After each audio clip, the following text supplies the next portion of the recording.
Pa nič, sreča, da smo dobro tekmo odprli, nove 3 točke in to je bil prvotni cilj po tistem spodrsljaju na začetku na otvoritvi prvenstva proti Domžalam, ko smo izgubili 2:1 in lepa popotnica za četrtkovo tekmo. Zdaj je Tromza pred nami, to tekmo čim prej pozabiti in upam na nov uspeh v četrtek in napredovanje v Evropi.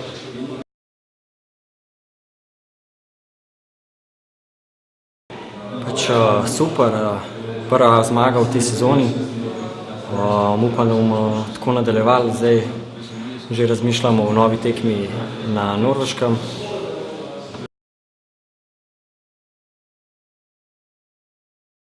Super, še posebej, ko smo zmagali in naprej bomo trenirali po istem tempu, tako da upam, da bo še priložnosti pa še.